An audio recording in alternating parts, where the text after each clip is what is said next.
Hey guys, I'm sure by now you've seen that Mike DeWine, our governor, has put together a shelter-in-place order. It came out today between 2 and 3 o'clock, and it's kind of confusing. It's kind of scary. It doesn't, trying to figure out what this means. What is a shelter-in-place order? Obviously, we've seen other states do it. California, New York has done it. But now it's here. Now it's in our backyard. It's in our state. And so we're trying to figure it out. So I wanted to put this video together to talk a little bit about what it means, to kind of break it down where you can go, where you can't go, and kind of talk a little bit about what would a stay-at-home order versus essential and non-essential things in our spiritual life be. So let's break down this director's stay-at-home order. So again, this came out today. It is March the 22nd, and it came out today. So basically, this is a stay-at-home or place of residence. So there's exceptions that are outlined by this order. It applies to individuals currently living in the state of Ohio. They're ordered to stay at home during this time. They are allowed to stay in their place of residence with exceptions as following in this order. So there are essential businesses and non-essential businesses. The essential businesses will stay open. The non-essential businesses will close. There are things that you're allowed to do, things that you're not allowed to do. So some of the things that you are prohibited from doing is gathering of any more than 10 people. It is prohibited by this order unless you are exempt, and we'll talk a little bit about what that means to be exempt later. This is in accordance with President Trump's coronavirus guidelines that came out March 16th. So just about a week ago, President Trump came out with coronavirus guidelines, and he said, hey, we don't want anybody to gather in groups larger than 10. And so this is just in accordance with that. However, a little bit different is this is not a recommendation. This is an order. And so there are some legal ramifications like fines and different things like that, that if you're found breaking this order for no good reason, then those will apply to you. And so some of the things that are prohibited, you are not allowed to travel outside the state for non-essential reasons. Obviously, you're allowed to have essential travel and essential activities. People riding on public transit must comply with social distancing requirement. That's going to be a big thing that we talk a lot about today is the social distancing requirement, because even some of the activities that we're allowed to do, we still have to practice safe social distancing.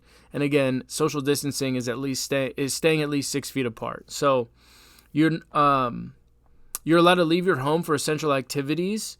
So these are some of the essential activities that you're allowed to do. So anything that applies to your health and safety. So it says here you're allowed to perform tasks essential to your health and safety or to the health and safety of family members in your household. People that are unable to leave their home, you're allowed to go out on their behalf. You're allowed to go out and help pets, like a friend. If you're dog sitting for somebody else or whatever, and you have to go over there, you're allowed to do those kinds of things to take care of that. As well as you're allowed to seek emergency services, obtain medical supplies or medication, and visiting healthcare professionals. You're also allowed to get your car worked on. You're allowed to go get some household consumer products, supplies that you need to work from home. You can go get sanitation, essential operation for your residences. Here's a good one, outdoor activity. So you're allowed to engage in outdoor activity as long as you, again, comply with the social distancing requirements. You're allowed to go walking, hiking, running, or biking. I think Dr. Seuss wrote this. But you're allowed to go to public parks, open outdoor recreation areas. However, you can't go to playgrounds. Kids and their booger fingers are spreading COVID-19. You're allowed to go for certain types of work. So this is a good one here. So to perform work providing essential products and services at essential business or operations. Okay, so that includes healthcare, public health operations, human services operations, essential government functions, and essential infrastructure, or to otherwise carry out activities specifically permitted in this order. And you can read all of that in this order. It's made available online. It's like 22, 26 pages or something like that. 12, actually, it's 12 pages. So you can read that and kind of go from there. We're just kind of giving an overview, and then we'll kind of react to it. So You're allowed to do some human services operations, essential infrastructure, so on and so forth. And so this kind of breaks it down as a lot of this. So there's some good stuff in here that we are allowed to do, places that we're allowed to go to. So let's talk about those. So you're allowed to go to stores that sell groceries and medicine. You can go to grocery stores, pharmacies, certified farmers markets, farm and produce stands, supermarkets, convenience stores. Other establishments engage in the retail sale of groceries, canned good, dry goods, frozen foods, fresh fruits and vegetables, pet supplies, fresh meats, fish, etc., etc., etc. So you can go to Giant Eagle, you can go to Walmart, you can go to Kroger, you can go to the corner store that you are able to buy groceries at, or medicine, or get your prescription filled, things like that. Food, beverage places are still open. So food and beverage manufacturing, production, processing, and cultivation, including farming, livestock, fishing, baking, and other production is still open. But you're not allowed to go into the restaurants and sit down and eat. That is part of the less than 10 people restriction, as well as it's pretty much impossible to practice social distancing inside a dining room of a restaurant. So you're going to be able to go get carry out and take out from places, as well as I've seen a lot of businesses are offering delivery at this time that maybe didn't before, whether it's through DoorDash or some of their employees that they have working in the restaurant. So I would recommend that you guys do that as much as you can. This is going to be impactful economically for a lot of small places. My wife and I have a favorite restaurant. It's called Chorzapan. It's out in Dublin, and it is like 4-person operation. It's this dude from Argentina. He makes empanadas. They are out of this world. Empanada is one of my favorite foods. And when we discovered this place, I was just so excited. So we're going to try our best to order from them to help this business stay afloat. We're probably not going to go there very often, but I know that he'll appreciate it, and I know any little bit helps. So if you guys have the opportunity to find a small business, not necessarily a chain restaurant or something like that that you like, and you can go get food from them every once in a while, try it out. It might help out. A lot of people are going to be suffering. A lot of people in the service industry are going to be suffering too. And so let's try our best to support them in any way that we can. Maybe a cool, fun activity that you guys could do as students is research a new restaurant for your family to try. Check it out online, read about it, see what they have to offer, and then tell your parents maybe we can order from there. If you guys don't want to order out, that's fine. You want to learn how to cook? Stay tuned. Hint, hint, wink, wink. I did that backwards. Regardless, stay tuned. Moving on, organizations that provide charitable and social services, businesses, religious, secular, nonprofit organizations, food banks, shelter houses, social security services, things like social services, and other necessities of life for economically disadvantaged are going to stay open. Religious entities, so any religious facility, entity, and group and religious gathering, including weddings and funerals, are exempt. So technically, we are allowed to have church. However, our response to this has been we feel that it is our responsibility to not meet during this time. It is difficult. It is hard. We're trying to figure out live streams. We're trying to figure out questions and answers. I miss hanging out with students. I miss having youth group and other Bible studies and discipleship groups and all the other things that we do. But it is our responsibility to take this seriously. We need to be leaders in our community. We need to show other people how the church is not just the brick and mortar. We need to show the church people how the church is us, living and breathing and caring for our neighbor and loving one another, checking up on our friends. This is our opportunity to not only go to church, but to be the church. There are some really, really great live streams out there. Some great worship sets, some different things. We're trying to put some together. Again, we are, kind of struggling through it right now. I got a new backdrop. It's kind of dope. It's actually my kids. I took it off the wall and hung it from the ceiling. So yeah, but we're trying to figure it out. So we're exempt technically, but we're going to be responsible and we're not going to meet during this time, at least for the next couple weeks. So again, moving on, gas stations, businesses needed for transportation, financial and insurance institutions, hardware and supply stores, Mail, post, shipping, logistics, delivery, and pickup services are all still available. So there's a lot of things that you can do. A lot of places that you can go, but it has to be essential. Okay, let's not just make excuses to go out and go to these places if we don't have to. I was talking to Heather, my wife, today, and I was saying, I'll probably go to my office a couple times next week and work from my office, and she's cool with that, and she's fine with it, but we were just talking through, the why behind it. So if I go to my office and there's 4 other people in my office, and let's just say those 4 other people have not hung out with anybody. If I go in there and I talk to them and, give them a handshake, hello, or I touch their doorknob or whatever, and I'm coming from my house where there's 5 people in my house, all of a sudden those people have come in contact with my 5 family members, including myself, via me going into my office, right? And so let's say they have a family of 5. That's 10 people now. And so another group of people, that's another group of 5. That's 15 people, so on and so forth. You guys see how quickly it adds up. So I'm personally not going to go in unless it's essential, unless I really absolutely have to. And even when I do, I'm going to practice safe social distancing. I'm going to wash my hands. I'm going to disinfect every surface that I touch, because this is all of our responsibility, and we need to take this seriously, and we need to respond well to this. This whole thing talks about essential versus non-essential. Right now in our lives, in our activities, in the things that we do on a day-to-day basis, we're discovering what the government calls essential versus non-essential. To some of us, going to the store and buying something new may feel like it's a necessity. It may feel like it's an essential part of our lives. For some of us, we're looking at this as a break. I know several people that are taking social media sabbaticals. They're looking at this as an opportunity to spend more time with their families, spend more time in the Word, spend more time at home. But I want you guys to think about this. Okay, so the government has identified what is essential and what is non-essential for our lives. But let's talk about what's essential and what's non-essential for our spiritual lives. What are the things in your life that will help you grow in your faith? Those are the essentials. Reading the Bible, talking to your friends, asking questions, worshiping, listening to sermons, doing all of those things that will help you grow.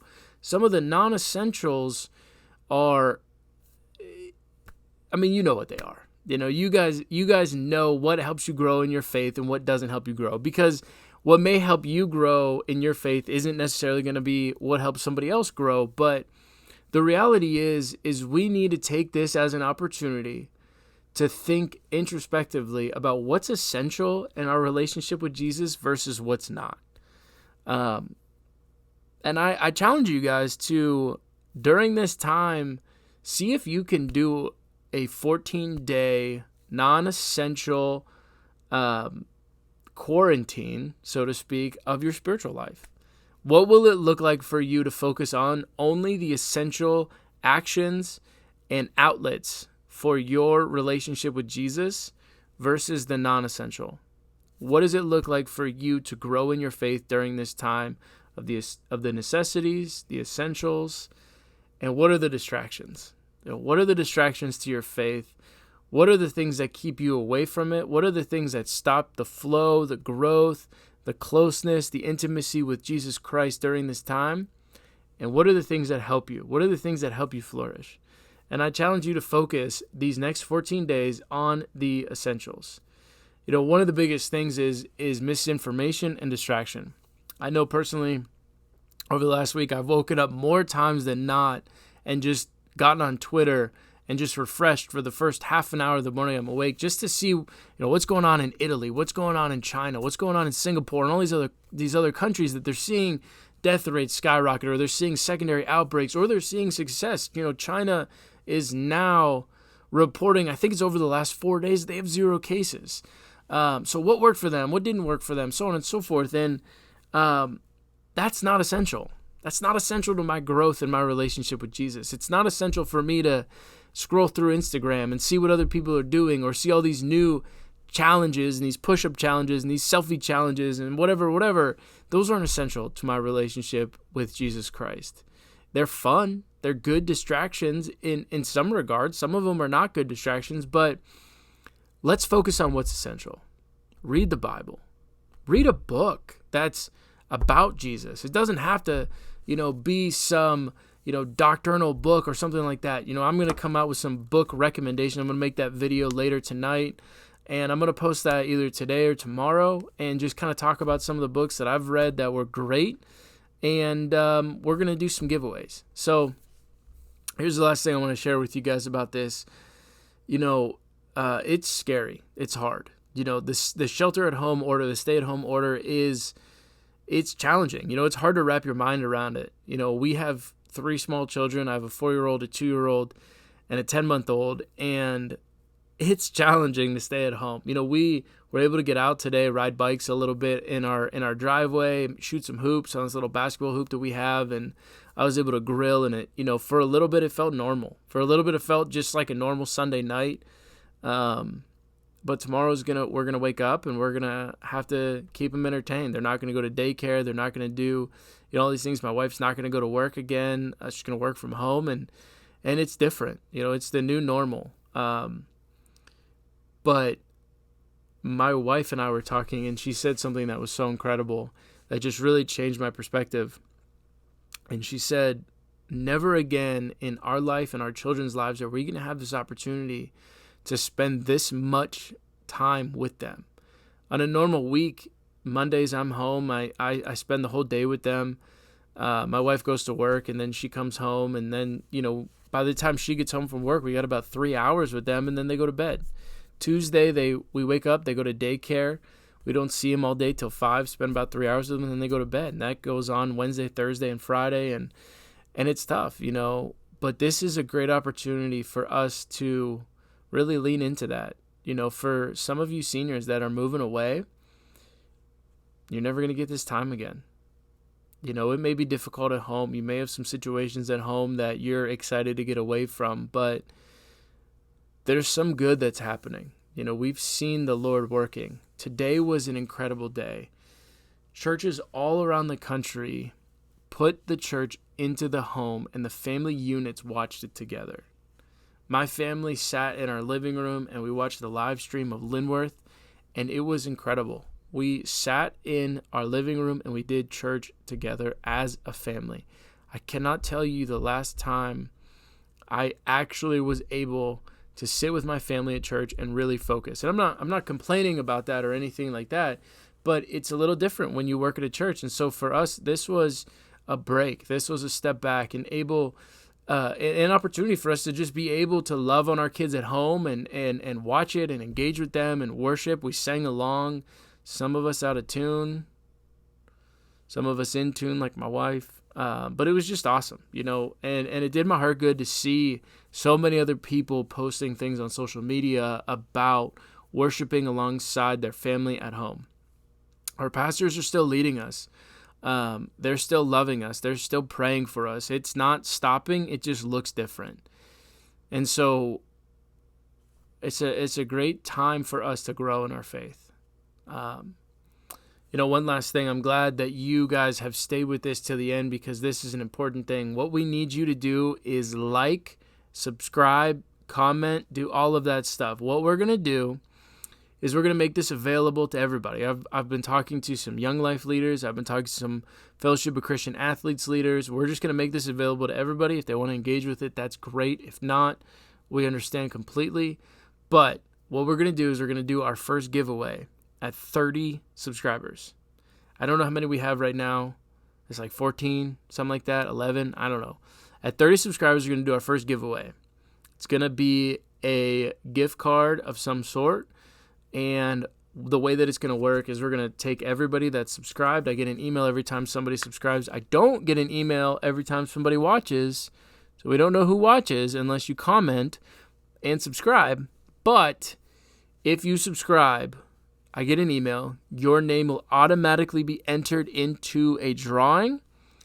We will then do the drawing, post that video, and you can DM me or email me or text message me your email, and we'll send you a virtual gift card. We're going to do that, throughout there with different subscriber goals that we're trying to get to. Or maybe we'll do one if it's like a book study where we have different comments or different engagements or whatever. But again, we're not going to hold you accountable. We're going to ask that you do watch it. We're going to hope and pray that you do watch it. I guess this is kind of a bribe, maybe, but not really. I don't feel like it is. I feel like this is just a way for you guys to be rewarded for taking hold of your faith during this time. And sometimes a little incentive is what we need, and God can do incredible things in that time. Know that we love you. Know that you're cared for. Know that, you're not forgotten about. And we just want to continue to do this together. So if there's anything that we can do to pray for you, if there's anything that we can do to love on you during this time, please reach out to us. We'll get you hooked up with a leader. We'll talk to you. We can set up FaceTime, Zoom, whatever it takes. But we love you. We care about you. We're praying for you. And I look forward to seeing you soon.